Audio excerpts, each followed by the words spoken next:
begin this video, I must issue an apology. Not to any of you, but to the 2006 Silent Hill movie.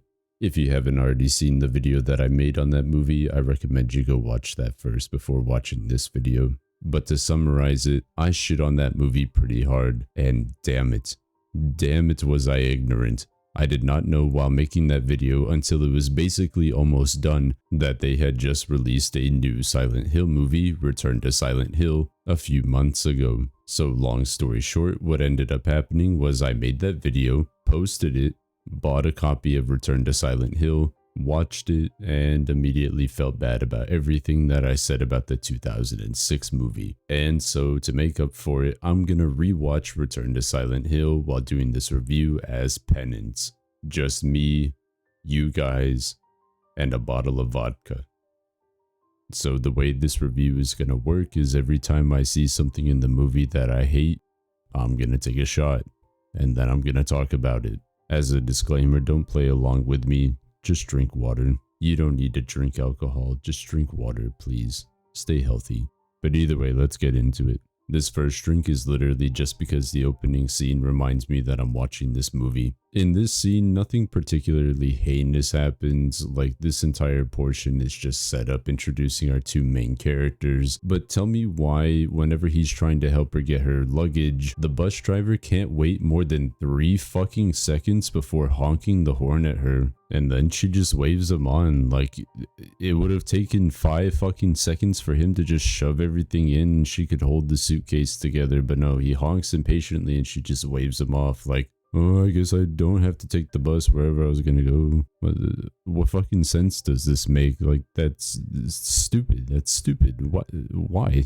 This shot was because this movie reminded me that this entire opening sequence was just a flashback, and also because James is an alcoholic and it's reminding me of what I'm doing right now, and now I feel like me and James have too much in common, so naturally that should have been another shot, but I forgot to take one. Randomly throughout the movie, it decides that it wants to be a first-person found footage film, and so they'll swap to first-person POVs randomly, and I can't deal with it. It was so bad, and it looks like shit, and that was kind of the inspiration for the first-person point of view of me slowly slipping into alcoholism for this video. So this movie, I guess, inspired something good at some point. That's all that I can say good about it for now. We'll see, maybe it'll get better. So they introduced this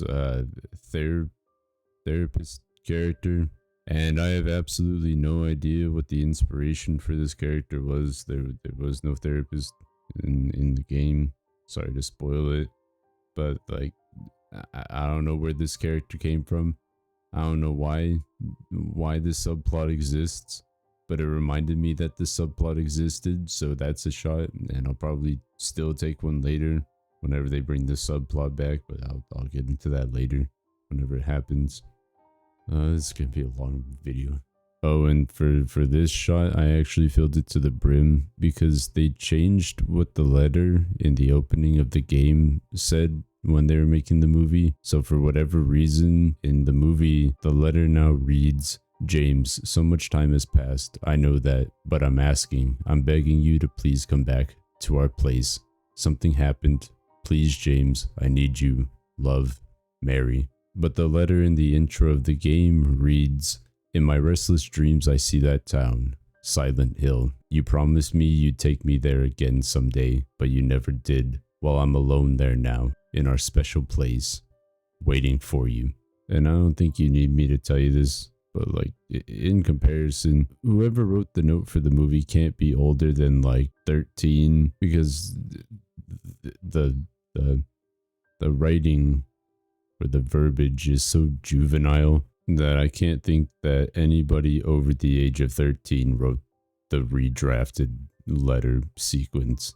But hey, that's just my opinion. Oh, and for this one, it's nothing about the scene itself, but why is it that the scene that they ripped from the game where he goes into the bathroom, why is it that it looks like they didn't just use a reflection of the actor and instead they CG'd it in? Like, maybe they didn't, but like, somebody let me know in the comments, am I tripping? Because this just looks like they put a CGI or AI rendered reflection of the character instead of just having his reflection. Like what why? Just use the actor's reflection. What the fuck, movie?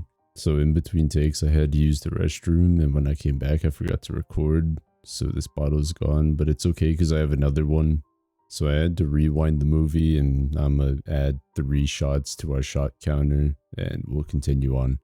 I don't really think that I have to explain why this made me mad. The title sequence is fucking stupid, but it's made even worse by the fact that immediately following this we get introduced to a character who's been bastardized worse than any other character in the other movie. Now, realistically, you would have to play the game to understand what they did to this character that's so terrible. So if you haven't played the game but you've seen the movie, you might not understand this problem. But for those who have played the game and who have seen the movie, you'll understand what I mean when I say that they took the weight and impact and emotional tied to this character and shit all over it. They've fucked it all up.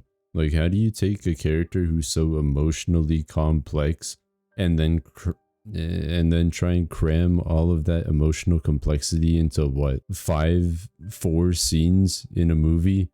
And those 4 scenes don't even make sense because the character is so fundamentally different that you don't even get the same emotional tie. Like, fucking, you know what? I'm taking another shot for this. I don't give a fuck. This shot right here will actually make more sense later on in the movie, but just know that all of these flashback sequences and the foreshadowing, it's probably going to piss you off just as much as it pisses me off, but I'll get into that later. So, another shot. Alright, so this entire sequence fucking blew, so we're going to rapid fire off some shots, okay? I'll briefly explain. This shot was for bringing back the stupid fucking therapist and reminding me the subplot existed. This shot is for bringing in Heavenly Knight, just because it was one of my favorite sections of the game and they fucked it up. This shot right here was for showing me this fucking CGI monstrosity that looks like absolute dog shit. This shot right here is because this movie introduced a cult. I'll get into that later. And this shot right here was for these 2 characters.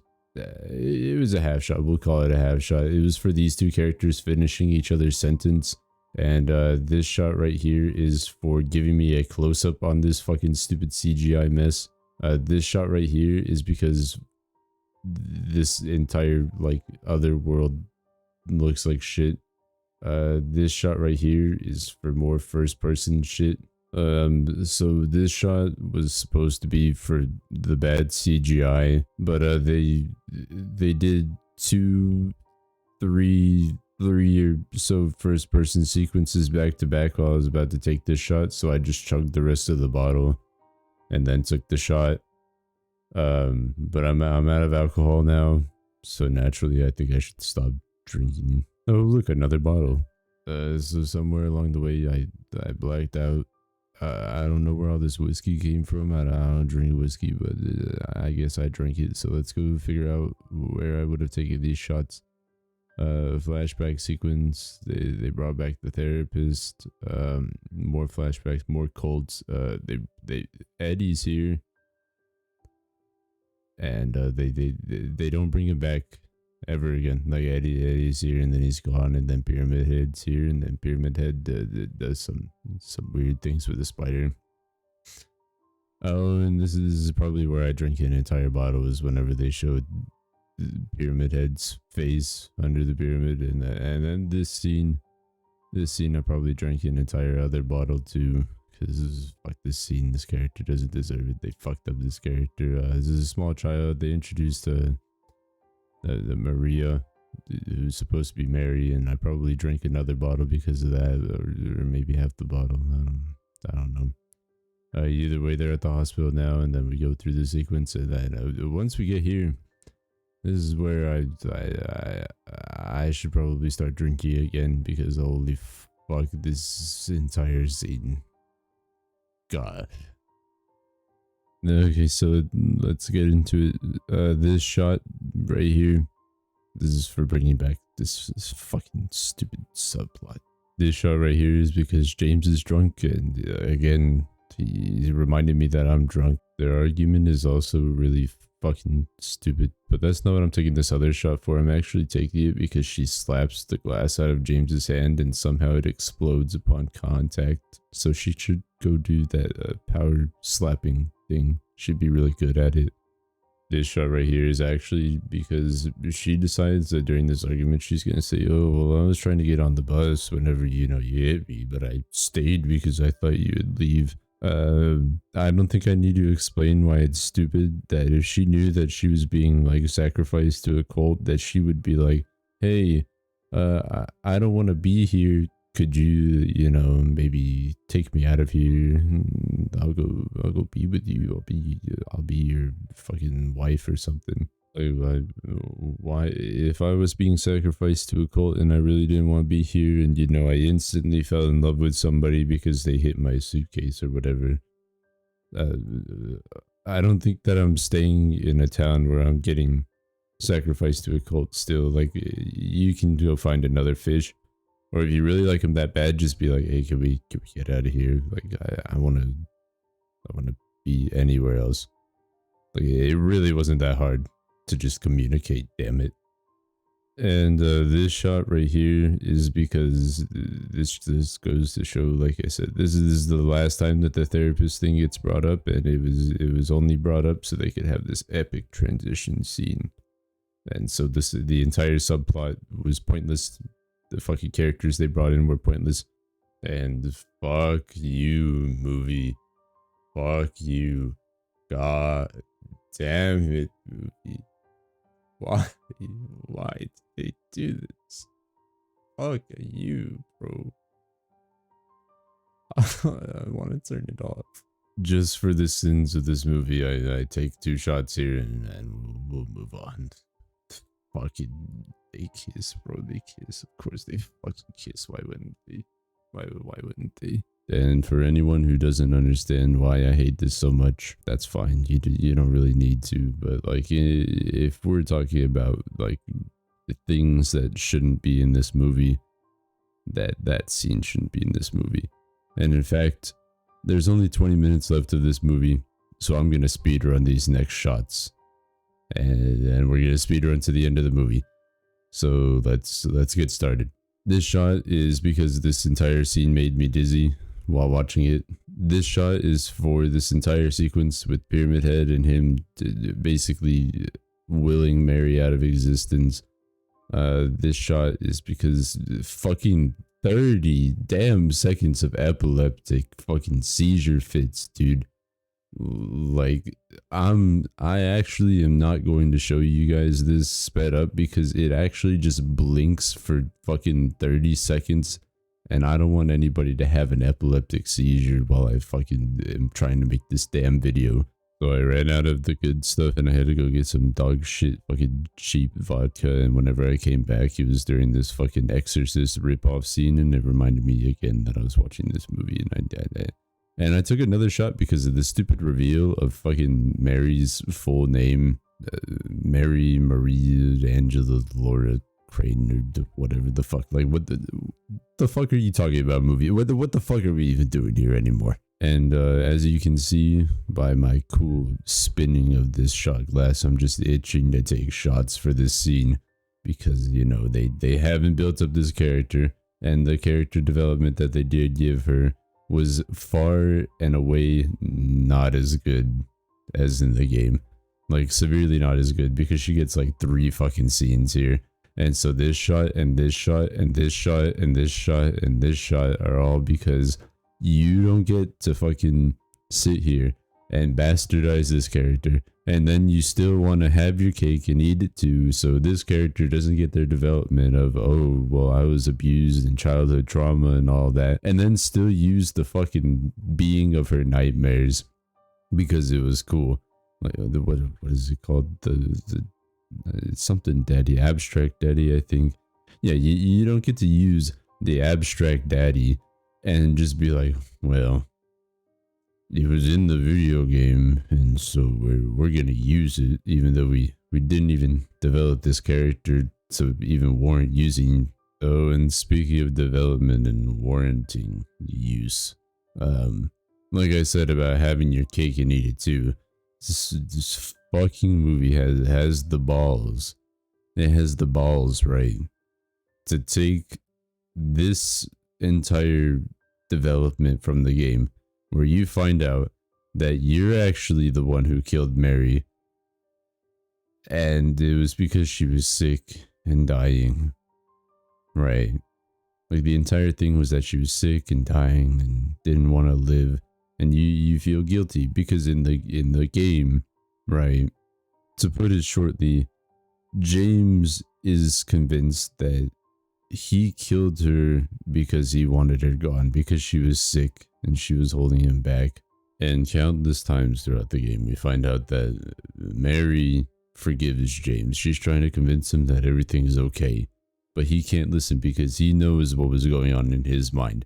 And it was a weird, fucked up situation, you know, where he has that guilt, but at the same time, she's telling him throughout the game that it's okay. You don't get that same development throughout this movie. You get foreshadowing, like whenever she bleeds on him earlier, whatever. You get foreshadowing that she's sick, or that she will end up sick, but nobody's guessing that that's where it's leading. Like in the game, you could probably predict that Mary is dead, but then it hits you like a fucking truck when you find out that you, James, the person who is looking for your wife Mary, killed her. And you feel like you did so to get rid of her. That hits you on an emotional level like a fucking truck. In this movie, no. So, fuck you for that. And I hope me editing was keeping up with shots, because this movie's over now. It's finally over. It's finally over.